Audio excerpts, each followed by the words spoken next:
Hello, and welcome to The Mastering Show. My name is Ian Shepherd. I'm a mastering engineer, and I run a website called Production Advice, aimed at helping you get better results recording, mixing, and mastering your music. And this episode, I have with me a genuine legend. I hope you won't mind me saying that. Ken Scott. I'm sure all of you already know who Ken is, but I mean, he genuinely is a legend and is the kind of guest where you actually don't need an introduction. But if we mention names like the Beatles and David Bowie and Supertramp and Elton John and so many others, thank you so much for doing this. You're very welcome. Thank you for asking me. Ken, I actually thought how great it would be to talk to you way back when I first read your book, Abbey Road to Ziggy Stardust, which for anybody listening is a fantastic read, and you should definitely get hold of a copy if you haven't already read it. Because, I mean, regular listeners know that I like to play fairly fast and loose with the rules of the mastering show in terms of who I have as guests. But actually, there are some really interesting connections with you with the world of mastering, in my mind, at least. So the first one of those is just that, the story of how you started out at Abbey Road and the way in which they introduced new engineers back then to the whole process. I wonder if maybe for people who haven't heard that, you could kind of tell us how that goes. Yeah, they had this method of teaching, which when going through it, I think we all hated it, but in hindsight, it was absolutely perfect. For me, I started off in the tape library to learn what happened in a recording studio. This was back in 1964, so not many people knew about recording studios. So I got to learn that. Then after 3, maybe 4 months, I was promoted to what at the time was called a button pusher, because that's all we did. We just sat by a tape machine and hit buttons when we were told to, which today would be an assistant engineer. That we did far less than assistants do these days. After, I think it must have been about 2 years for me, I was promoted to cutting, as it was called back then. And the reason it was called cutting was that we were cutting into lacquers because we only had vinyl back then. That was the only method. And the way they started you was cutting playback acetates. Now, these were 7-inch acetates that would stand maybe 6, maybe 7 plays, but that was the only way that the artist, the producer, the arranger could hear what they'd done in the studio that day. There were no cassettes or anything like that. They had to have these playback acetates. What tended to happen, and I saw it with almost everyone, the first time you're up there, for the first couple of days when you're on your own, you get a tape in, you put it on, and you think, yep, it's good, just a bit more high end, and you go full blast at 10K. That's definitely better. Then maybe it needs a bit more low end now, so you go full bore at 100 cycles. So much better. Now it's just lacking a little bit of mids, and you throw in full bore at 5K. That lasted like 2, maybe 2.5 days, but they were playback acetates. It didn't matter quite that much. But after 2.5 days, you realize you put the tape on. Yep, it needs a little more high end, 1 notch at 10K, perfect. And you carry on. And that's how we all learned about mastering. Well, first off, the reason that they put you on mastering, cutting, before allowing you to become an engineer behind the board was that with vinyl, there are certain limitations.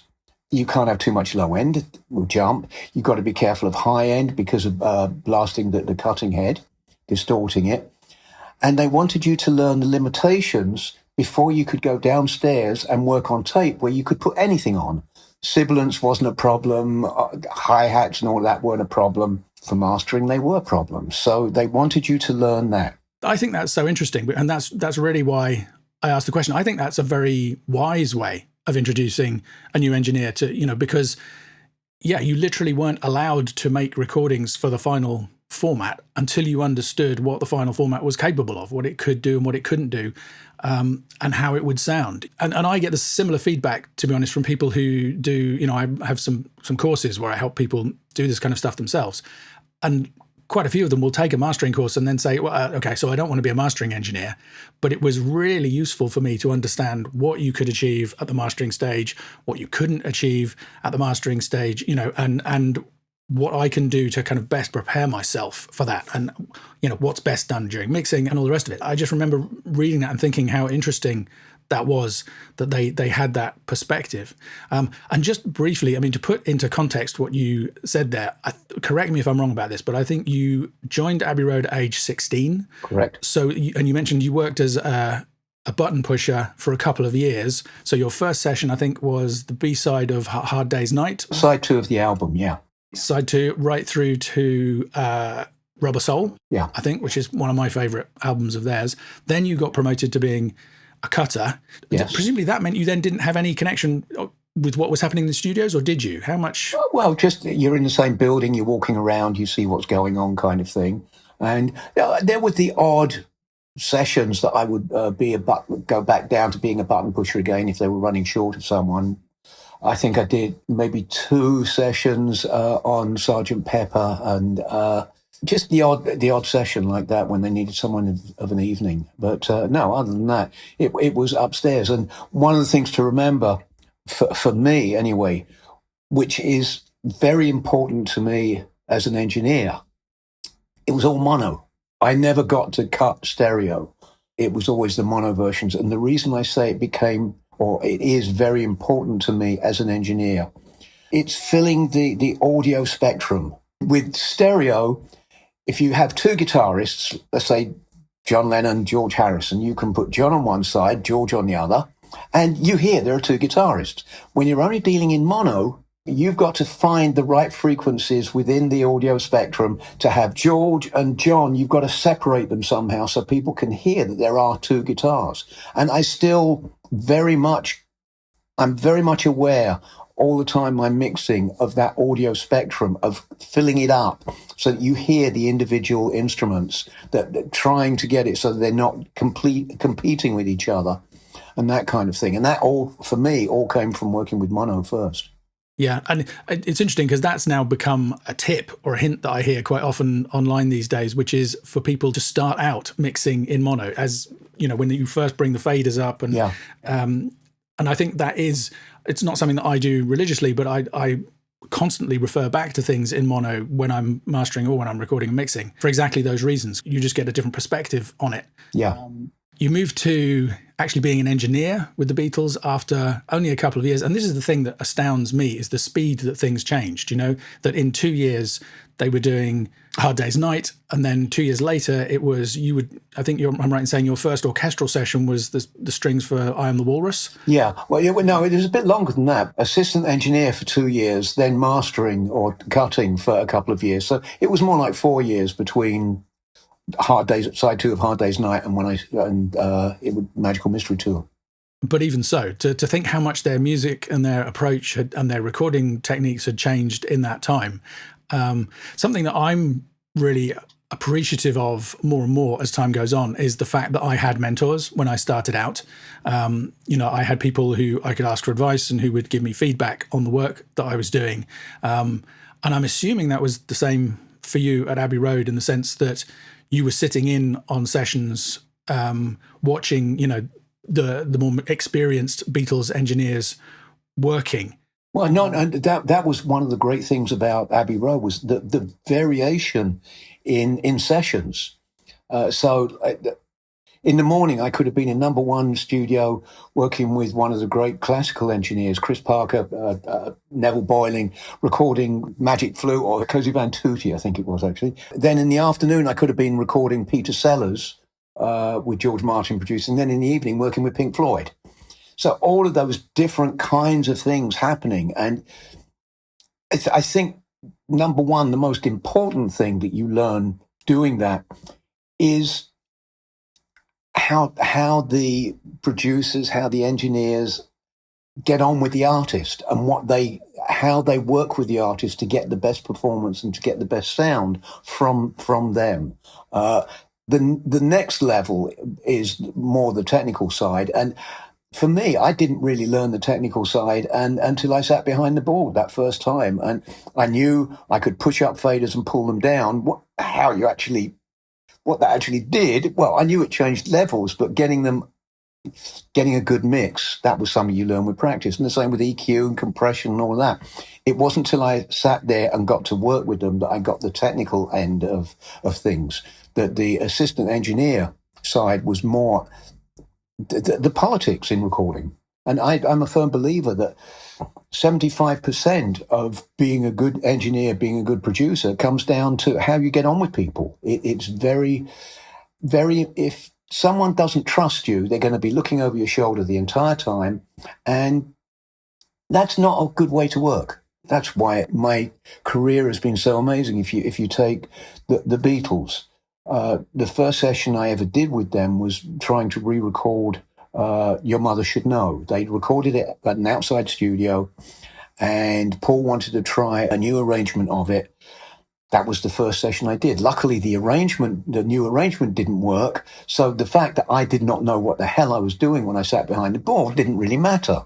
Having been the assistant for so many sessions, I think there was a certain trust that had been built up between us, and they allowed me to continue until just a short time later. The first orchestral session was I'm the Walrus.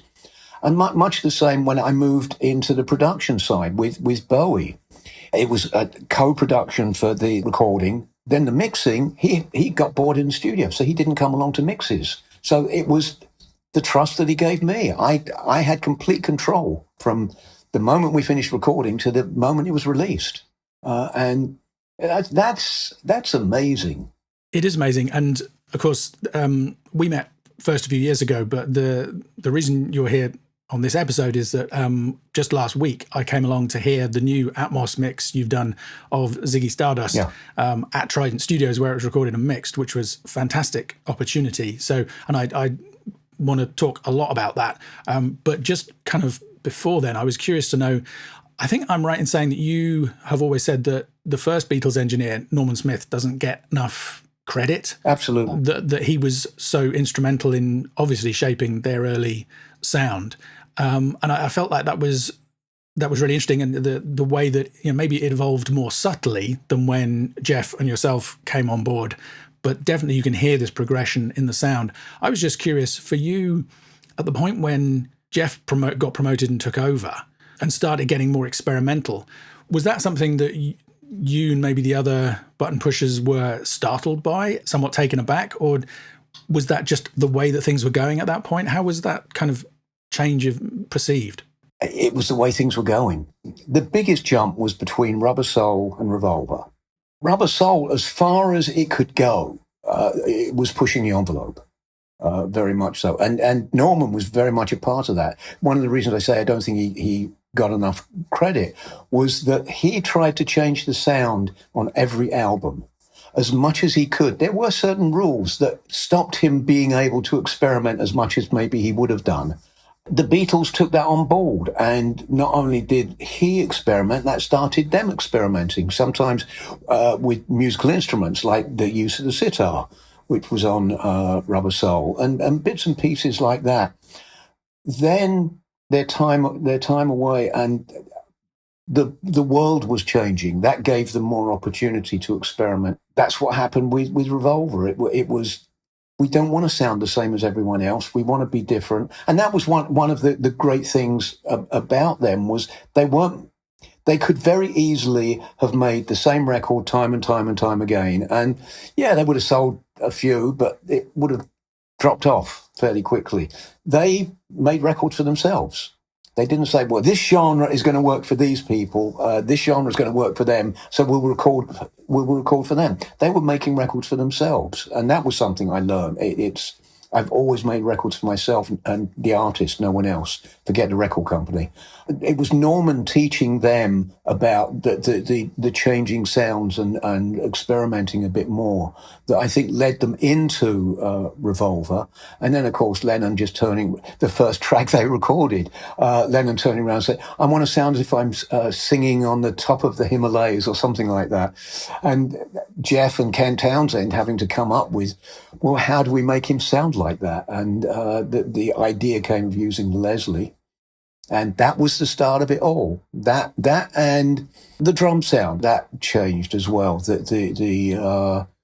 using slightly more mics than Norman had, and the heavy limiting with the Fairchild 660, which was so much a part of Ringo's later drum sound. It's so fascinating. I grew up in the 80s, I guess, and initially wasn't aware of the Beatles. The Beatles were a band that I knew all the hits like Love Me Do and things, and I wasn't particularly excited by them. And so, funnily enough, the first album that I fell in love with was Magical Mystery Tour. A friend of mine bought it secondhand on CD when we were at college, and it suddenly opened my ears to everything that the Beatles actually were.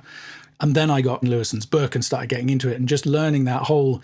And it seemed to me that all of you were kind of learning from each other and pushing. They learned songcrafting techniques from George Martin, and he encouraged the engineers to do. They all encouraged the engineers to do things sonically. The engineers went back, and then the Beatles kind of took it another step further. Yep. Just seems like such an amazing creative time. That for me as a trainee engineer, just learning my gig, it couldn't have been a better setup. Here's a band that have no monetary problems. There's no budgets or anything like that. As long as they want to take, they can take it.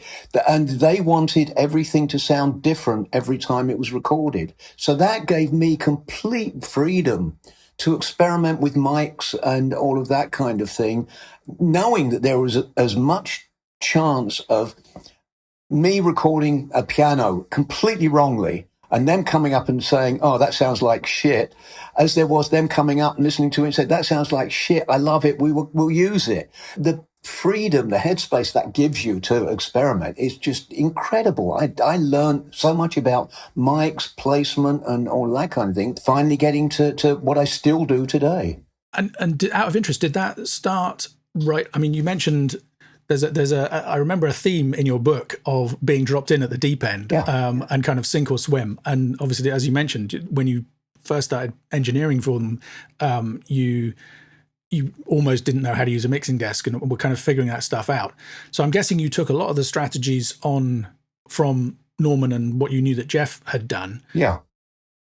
Did you immediately start experimenting, or was it kind of a transition where you kind of thought, okay, I'm going to go with what I know for the time being and then start branching out? Because I know that by the time you started working with Supertramp, for example, at that point you were actively actually almost bored with recording just standard rock band and, wanted to be super creative. But I guess it evolved through working with the Beatles? Working with them and finding what worked for me eventually led to the boredom, because I was finishing up doing exactly the same every time. And I still do. For me, one of the things, when you start with 4-track, with very limited gear, like the EQ on the old EMI Red desks was minuscule. You couldn't change the sound that much. And we had the Altec compressors and we had the Fairchild 660s. I learned, because of the lack of gear in the control room, you have to get the sound in the studio.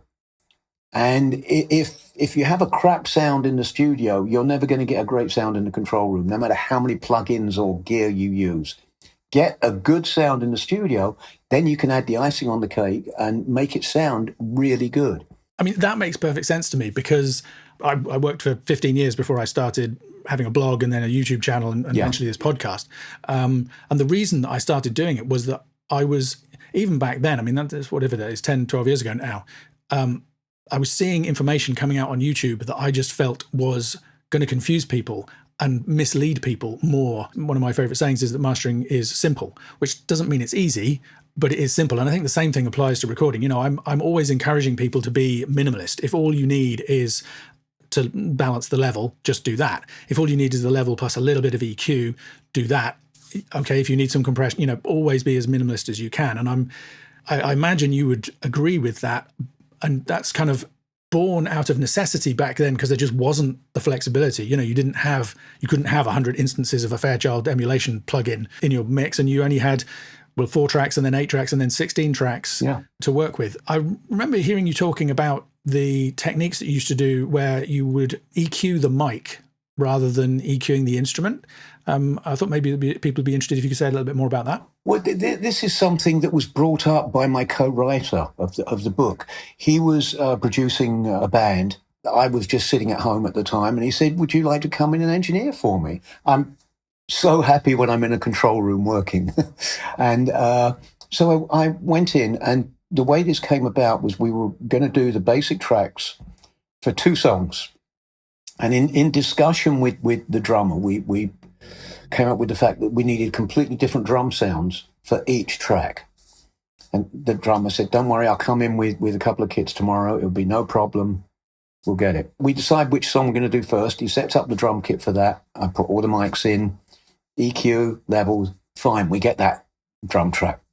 Pull all the mics back. He sets up the second kit, move all the mics in. I didn't have to change a thing. And we had the sound for the second track. What was determined was that I know the mics that I use, and I know what to get rid of or what to add to get the sound that I'm after with those mics. And I do the same every single time. As far as I'm concerned, any different sounds that come up are from the instrument and the player, not from me. Yes, I will play around from time to time, but just generally, like with drums, I always use the same mics in the same place, same EQ. Unless I'm going for a Ringo sound, I never compress or limit the drums. They're just straight as they are. The difference in sound between, let's say, a Ringo, a Woody Woodmansey, Billy Cobham, or all of the different drummers I've worked with, they all have different sounds. But it's not because of what I did. It's because of their kits and the way they play and that kind of thing. Same with guitarists, same with vocalists. And which reminds me of a story you hear lots of people tell, which is, of somebody getting an amazing sound in the studio, and then somebody else goes in and asks to try or maybe needs to play the same instrument, and the sound is completely different, and it just disappears, and it's all about the player. That's really interesting. We've talked a lot about drum sounds here, and that reminds that I think that might be an interesting way to move into the topic of this new Atmos mix that you did of Ziggy Stardust that I heard last week, because I know that you did something that some people might think is sacrilegious as part of that, namely enhancing the drum sound with samples. I'm curious because I've never listened to the Ziggy Stardust album and thought, well, that's a rubbish drum sound. I've just enjoyed listening to it as a piece of music. So kind of, first of all, I'm interested in what it was that you wanted to improve on, and then you could tell us a little bit about how you achieved it. When we were first talking about doing the Atmos for Ziggy, my whole thing was, if you're going to, I heard 2003, I think it was, something at the start of the 2000s, I was asked to do a 5.1 of Ziggy, which at the time I said to the record company, well, there are two ways of doing it. I can do it, match up as closely to the original stereo as possible and just put it in different places, or I can modernize it. And they said, well, we'd love both, but we can only afford one, make it like the original. So I did that, and it was, I enjoyed it at the time, but then it became boring very quickly. And when it came time to discuss Atmos, my feeling was that if you're going to do new mixes of in a totally new environment, you need to go back to basics and make the record work for the new environment. You don't try and make the new environment work for the way it used to be. So I said, look, I'm going to change it, and we're going to do we're also going to do a brand new stereo mix of it as well, which will emanate from the Atmos. A lot of people have said that Ziggy was one of the starters for the glam rock sound. For me, one of the main things with the glam rock sound was the very dead drums. And that came from the very dead drum booth that we used to use at Trident. Moving away from, trying to change it from 1970s to 2020, one of the things I had to do was change the drum sound. So what I've been doing, I do a lot of masterclasses these days at universities and things, and you don't have much time. So as opposed to spending a day and a half getting a drum sound, which I've been known to do, you get the best drum sound you can that's going to work for the song you're recording. Then when I go home to the hotel or back home in the evening, I will add drum samples to what the drummer did, just to get the drum sound a bit as good as I can possibly get it. And that's what I decided to do with Woody's drums. And it was add samples, never replacing anything that he did. It was just adding other drums along with him to adjust the sound a bit. And that was painstaking, because it's okay when you do the bass drum, it's okay when you do the snare, but I realized that back then I hated cymbals. So I used to keep the cymbals really, really down in the mix. And when I say mix, remember, this was 16 tracks. So the mix was the drums, stereo, everything, basically. So it was, I couldn't bring up the cymbals without bringing up everything else. So I now like cymbals. So I had to get more cymbals. So then it was put samples along with the cymbals. And once again, a crash is okay kind of thing. A ride becomes a bit of a pain. But then the hi-hat, I had to go in and move every sample so it matched up exactly with every hi-hat beat.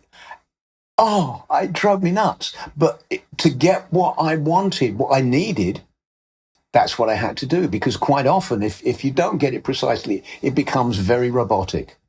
And I had to, that I couldn't have. And one of the first things the engineer I worked with, Emre, I knew was a drummer.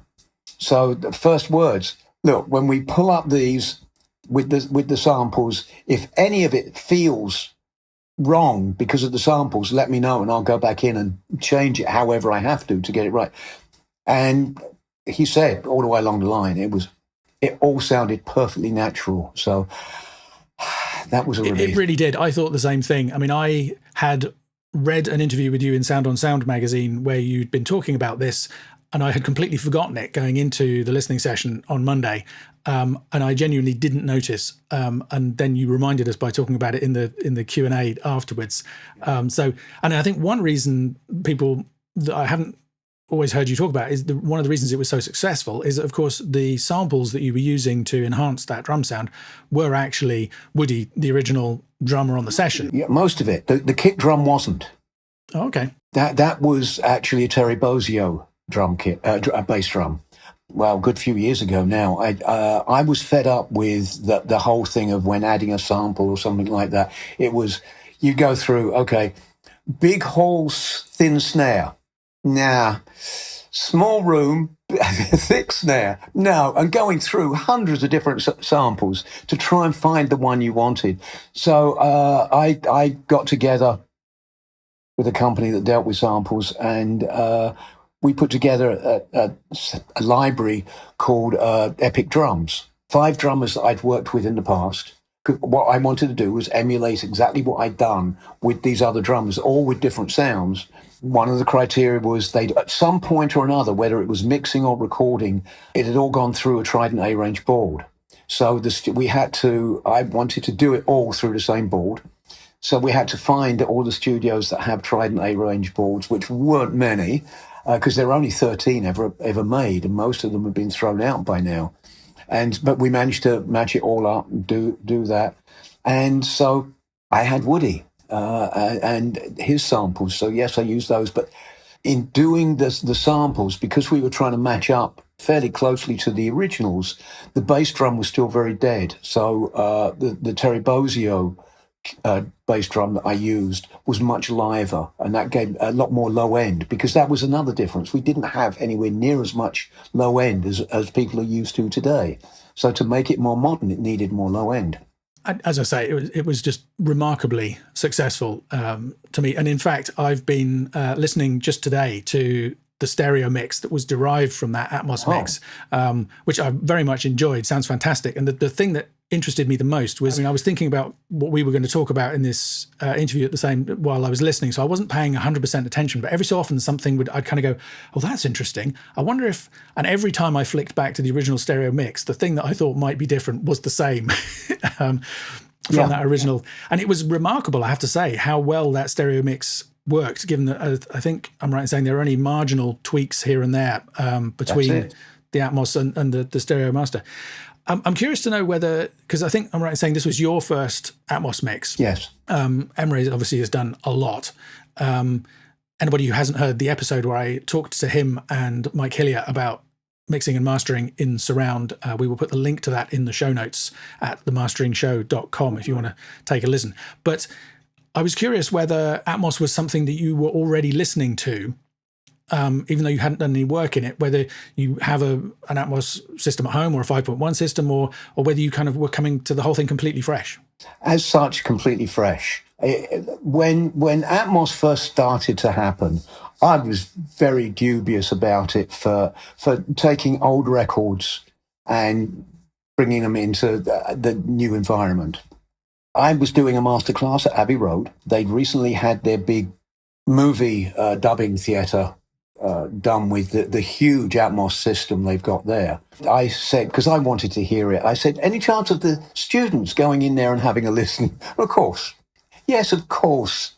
So we all went in there. I said, can you play something for us? And what they chose to play was something that Dolby have used for several years now as a sampler, and it was Rocket Man by Elton, and that Greg Penny had done. And I had recorded it originally. So suddenly I'm hearing this 16-track recording in this amazing Atmos room, and it sounded phenomenal. What Greg did was amazing. It sounded so good. And that turned me around to the whole thing of, well, maybe you can make decent Atmos out of 16-track. Then I didn't listen to any. It was just very much, I had a feeling as to how I would like Atmos to be for me. And that's what led me into Ziggy. I wanted it to sound live. I wanted it as if you're in the theatre kind of thing, a live show, that kind of, a bit more. And that's what we were working towards. I went into number 2 at Abbey Road and fed stems into the studio and picked them up on different mics and all of that kind of thing to get more room effects, and just did it the way I thought it should be. And it seems to have worked. It really has. I mean, I have to admit, I was somewhat apprehensive going into it because I also really enjoyed the Rocket Man Atmos version, but I've heard other vintage or classic reworkings in Atmos that have not been as successful, in my opinion. And yeah, I had kind of the same questions as you. I was thinking, because you've almost got 16 speakers in a 7.14.4 Atmos system, so it's almost like there's barely any more tracks than there are speakers. Is it not going to sound just lost and unglued and separated? And I think from what you and Emre have said, the part of the magic ingredient was that recording of the stems of the room ambience from Abbey Road, just to help blend everything together. But I mean, Emre also said that it's a testament to the quality of the original recordings, that within reason you could do virtually whatever you liked in terms of placing sounds and all the rest of it, and it would still hang together because all of the quality is just there in those 16 tracks. I said to you in the Q&A afterwards, given that it was only a stereo string part and you guys hadn't used stem extraction or any of that, the modern trickery to enhance things any further. I mean, you had the drum sample replacements, but otherwise, I think I'm right saying everything was just what was on the tapes. Yeah, except for the room sounds. Apart from the room sounds. And it all just, it just sounded so natural and satisfying. In particular, one thing that I noticed, which you commented on, was the extra focus on Bowie's voice. From the very first minute that it came in 5 years, this kind of presence, it was there. I was lucky enough to, I didn't do this deliberately, I swear to anybody who was there, but I managed to nab the sweet spot in the listening room as far as the Atmos was right in front of the mixing desk. And it was all around me, and the voice was just there and present. And also a nice extra warmth to the voice that I really appreciated. One of the other things that I remember from reading your book was just when you were describing a method that you use in mixing, which was, I think I'm right in saying it was about the time you started working with David, that you basically didn't have enough hands in the room to do the mix. Mixing back then was a performance, just like the recording and the actual performance was. But yeah, when you didn't have enough assistance, you came up with this method of doing the mix in sections, so that you would mix as much as you could until suddenly you were at the wrong end of the mixing desk or had to tweak something you couldn't reach. And then you'd kind of stop the tape, do a reset, carry on, mix a bit more, and then edit everything together afterwards, which I found fascinating because that's something that I ended up doing myself back in the day when I was first mixing in 5.1.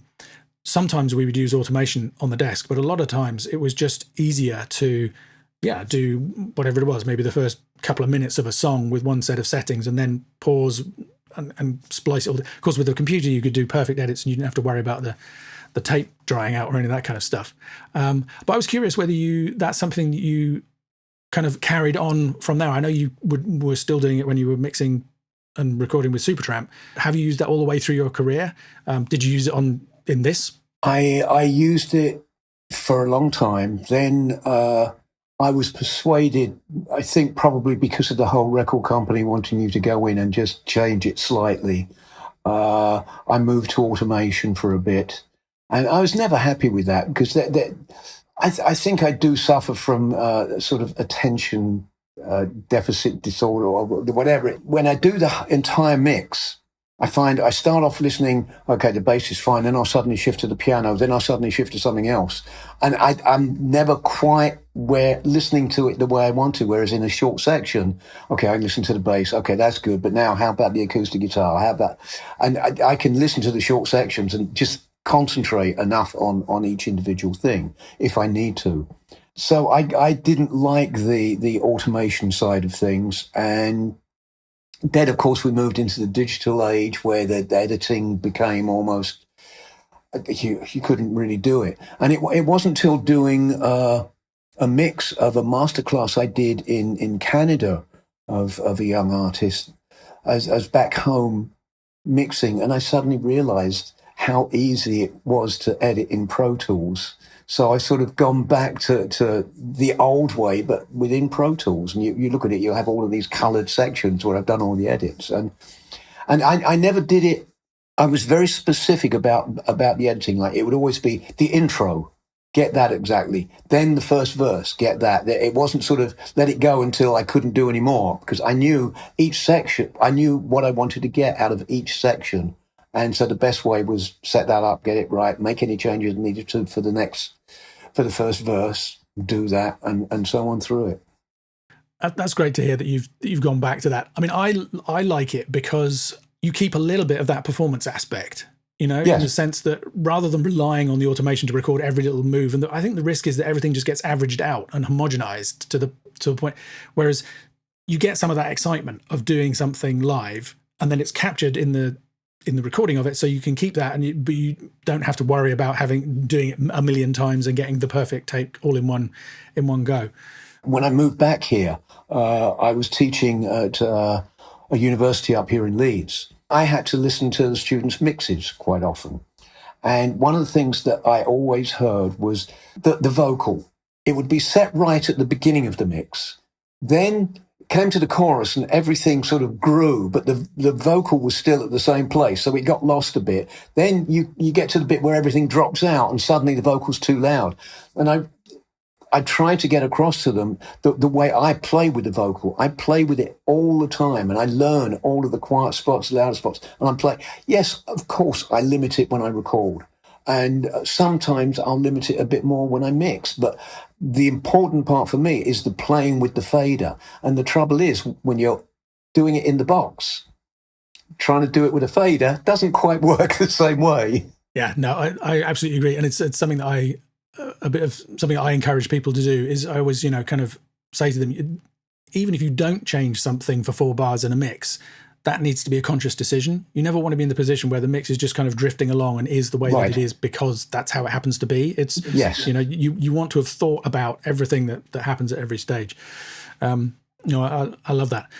And that also comes down to the arrangement. You can't have everything playing at exactly the same time kind of thing, and just you're not going to get anything through. It's there needs to be a very conscious thing with the arrangement to allow the individual things to come through at certain points. And I guess that's something else that has changed, perhaps, because back especially at the time that we're talking about, working with the Beatles and Bowie and Supertramp, the producer was also part of the mixing process. Oh yeah. Whereas I now hear about big name mixers, and one of the first things that they will do when they hear a song is start messing with the arrangement in order to create the kind of structure, because again, with all of these tracks available, the temptation is just to layer and layer and layer. So you build up this enormous, so you've got hundreds and hundreds of tracks, and actually you probably only need 10 of them at any one point. So it's a kind of weird, to me, situation where the mixer is almost making arrangement decisions after the fact. Well, I think that the problem is that people don't like making decisions these days.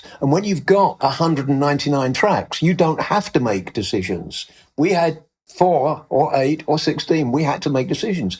A guitar solo. no one wants to decide, yeah, that's the guitar solo. Let's do another one. And they'll keep that first one, then do another one, and another one, another one. So it finishes up with 10 guitar solos. Now, using the audio spectrum situation, if the guitar solo is all fairly low, you're going to want some padding or something above it to fill it out. If it's all in mid-range, you're going to want something lower or higher.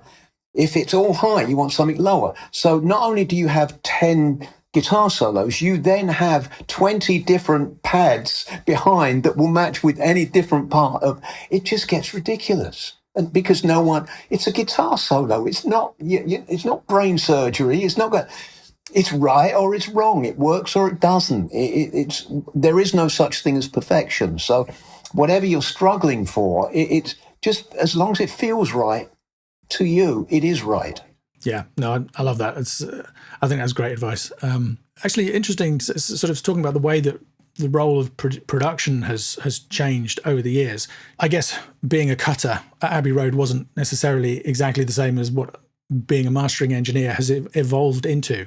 But I'm curious whether, I mean, I know you've said that lots of the artists you work with didn't attend the mixes, so, Bowie in particular.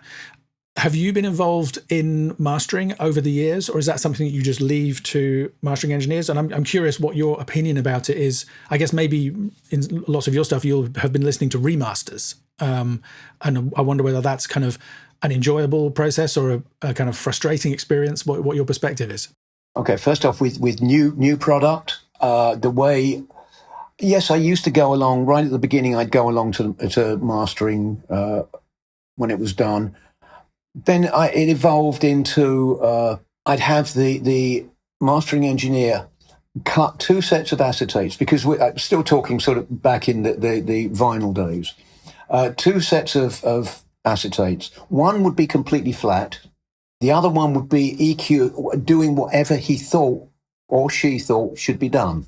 Then at home, where I know the system, I would listen to the flat one and compare it to the EQ'd, compressed, whatever one, the doctored one, and just make comments from there. You know what? I think you went a bit overboard on the high end on track 3, cut it back to sort of half. It definitely needed something, and comments like that. But it's based on equipment that I know very well.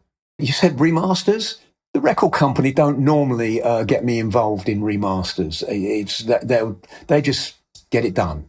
Just jumping back a bit to Ziggy, one of the incredible things that David did was he insisted that if anyone was going to do any work on his product in the future, it had to be the original people.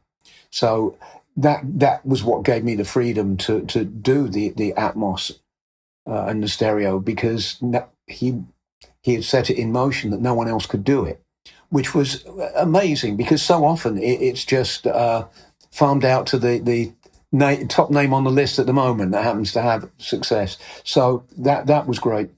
So yeah, remasters, not very much. What we did with Ziggy, Atmos and stereo, we had the mastering engineer come down to the studio and listen to it all in the control room the way we heard it. So he knew exactly what we were aiming for and did a great job.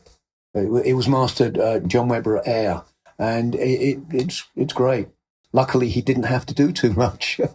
When the whole thing of Atmos came up, it was, oh, this is great. I can do it at home. I can set it all up at home, then go into and finish it off somewhere I quickly learned that the learning curve for Atmos would have been way more than I could handle at my old age. So it was work with someone that knows what they're doing.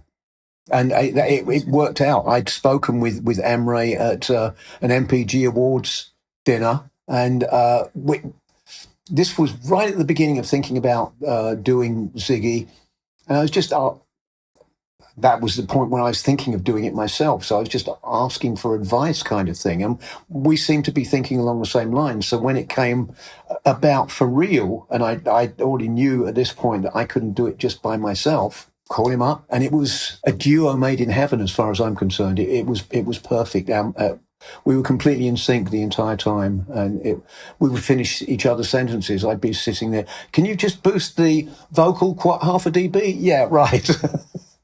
Yeah, that's fantastic. It's great when that happens. And well, as I say, it was a tremendous success. So yeah, congratulations to all involved.